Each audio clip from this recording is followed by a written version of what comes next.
and welcome to today's video. Thank you so much for being here.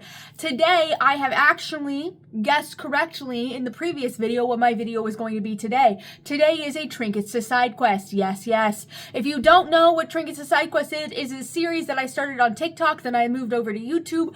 All of my old TikToks are in a playlist, and all of my YouTube series is in a playlist of this series, and it is where I take the 100 trinkets in the player's handbook and I turn them into side quests for you, because it is so fun rolling your trinket. It is so fun getting your trinket and then you never do anything with it and it sucks. So I want to make it suck less. So this is just fun side quests for you to do with the person who has this trinket, or if they don't have this trinket, it's okay, you can just give them the item. Anyways, today I am super excited to say that it took me several times to find a trinket that I hadn't already done, because I've done so many of these trinkets. And today we are doing number 41, a scrap of cloth from an old banner. Now, I like to make a lot of these trinkets very plug and play. That's kind of how I make all of my material. It's very plug and play. But I do understand that these trinkets are from the Forgotten Realm, and therefore the Forgotten Realm is like very necessary. Like, it's kind of where these trinkets come from and where these trinkets think up. So I kind of do keep myself within Forgotten Realms ideas. So this one is quite Forgotten Realms. It requires you to have a king or an emperor or something like that. I apologize if that's not how your world works. I go with Forgotten Realms ideas, and so that's what we're doing today. Okay, so this scrap of banner. The banner itself is about 1 foot by 3 foot. You have about a 1 foot by 1 foot cutout of the banner, and it is a pinkish, maroonish, magenta-ish color, and it has elk antlers coming from a gold chalice. That's what it shows, and then it has the name Roy underneath. And for this to really be effective, I would suggest not having any other NPCs with the last name Roy. And if you do come across someone with the last name of Roy, the people are like, I'm not one of those Roys. I'm not that Roy. I'm just a Roy. I'm from a different land, right? And the reason why is, okay, this banner is the last remaining ruin of a dead family, like a dead family tree, right? The Roy family tree. The Roys, were exterminated to totality, as in all of the brothers and sisters and married and all of them, by a king/emperor. Now, if you want this to be a lord as well, that could also work. But for the immunity to make sense and for them not to get in trouble for this, I would imagine it's an emperor or a king. This king wanted every piece of the family torn down and destroyed, and even the family name struck from the record. So, like, no more Roy. Roy doesn't exist. No more Roys in my land. Everyone was slaughtered, houses were burned, and banners became rags for the front line. So all remnants of this family were destroyed, except the one rag your player has. The rag that your player has is actually a rag that is supposed to soak up blood from a wound in a kit that was given to the front lines, where they used, spare clothes and stuff as rags. Well, this rag was the symbol of the Roy family and the Roy's name. And that flag was then given to your player somehow, somewhere, some way. And that's what he has. Okay? So with that context and with that backstory, your player characters are going to go to a city, town, village kind of a thing, a place where people congregate. And in this city, town, village kind of a thing, there are going to be people who are using the phrase Roy as an insult.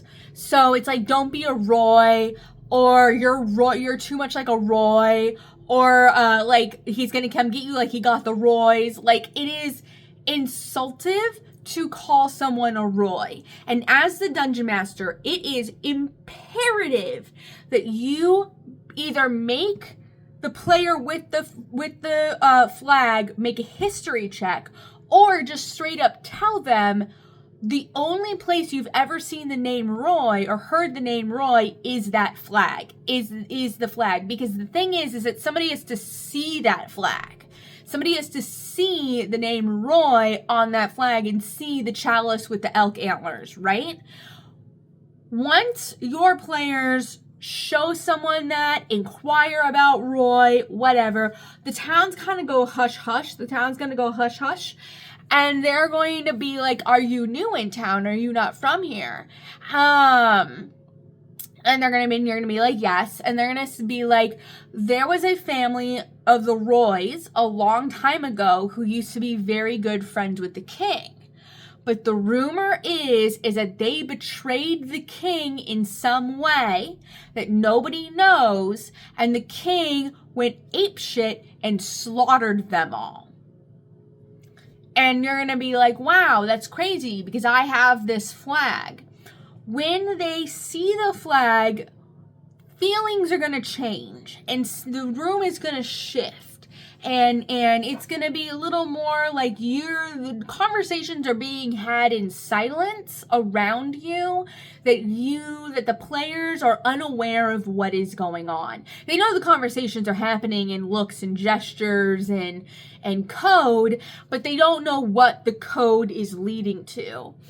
And finally, one of the people in town is going to be like, you should really go show Larry that flag. You should really go show Larry that flag. And Larry is a tradesman. He goes around the world trading, and he's originally from the town, and he is in the town right now with his wares. Well, your players are going to go to Larry, and they're going to show Larry the flag. And Larry is going to tell you, wow, I really know some people who would love that flag and who would pay a high price for that flag. And Larry is going to hint, very subtly hint, that the people who would want that flag are the people that flag was originally for. Like, they would have a lot of sentimental value to that flag. They would be very empathetic to that flag. They're sympathetic to the cause of that flag. And that flag would mean a lot to them. Just like very like, not really directly saying what he wants to say, but saying, strongly suggesting that the players go give back that flag. If the players play their cards right with Larry, Larry will tell them that there are rumors of a hidden village in the forest or the mountains or whatever is close by. There's a hidden village. Then somebody in that village would really, really appreciate having that flag and would probably give you a big reward for having that flag. And so the side quest, the thing your player characters can do is they can explore the forest or the mountains, fight things in the forest or the mountains, go through all the treacherous parts of the forest or the mountains to eventually find the hidden village. There is a village that is hidden that is the Roy family, the remnants of the Roy family, the parts of the Roy family that got away. They live in secrecy. They probably have some kind of magics to make sure that they stay hidden, illusionary magic and all that kind of stuff. But a ranger would be able to sniff that out in 2 shakes of a lamb tail. And it would just be this hidden village in the middle of the forest or in the middle of the mountains that contains probably I would say 30 people. And they are all the remnants of the Roy family. They probably all range from age 100, whenever the people were who remember being slaughtered and running away, all the way down to kids. But they are the Roy family. And if the players produce this banner to the head of the household, the head of the family of the Roy family, the elders will accept the banner, thank them profusely, and then gift them something. Now, see, I I think it would be really interesting. You could gift them a magic item. You could gift them like an ancient magic item from the Roys that have been passed down by the Roy family for generations. You could also give them money, but I actually think that it would be really, really interesting if you presented them with a mount. Specifically, the mount that the Roy family uses, an elk. Riding elks. It's a specific breed of elk that is specifically made for riding. It is riding elks. And your players can each have a riding elk. I think that that would be a beautiful gift from the Roy family in order to like secure bonds and thank them for the piece of history that was thought to be lost to forever.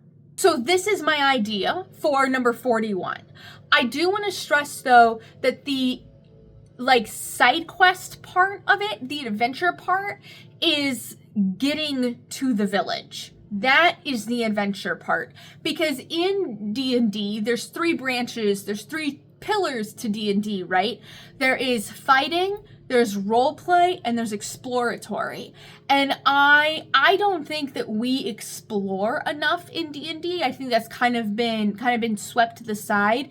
And so while making this side quest, I wanted to give exploring a full fair shake, because I don't think I've done a side quest, a Trinkets to side quest, where exploring was the main thing to do. So the exploring is the main point of the side quest. The random encounters that you get into, maybe you find some secret ruins, you know, maybe you like have to cross some perilous cliff or some dangerous ravine, you know, all of those kind of things. That's why I think a forest or a mountain would be the best for this. And that's also why I think a ranger would also be, this would be great if a ranger had it, because this is all very ranger based. But yeah, this is supposed to be very exploratory and a very like, what do you guys want to do? Do anything. And you just have some encounters prepared for whatever they decide. But anyways, that is number 41, a scrap of cloth from an old banner. I really hope that you guys enjoy this one. I really hope you guys do exploratory stuff and let people just explore. I mean, if you ever need a good example of exploratory stuff, go to Tomb of Annihilation. You can plunder the seas, the deep seas, and find it.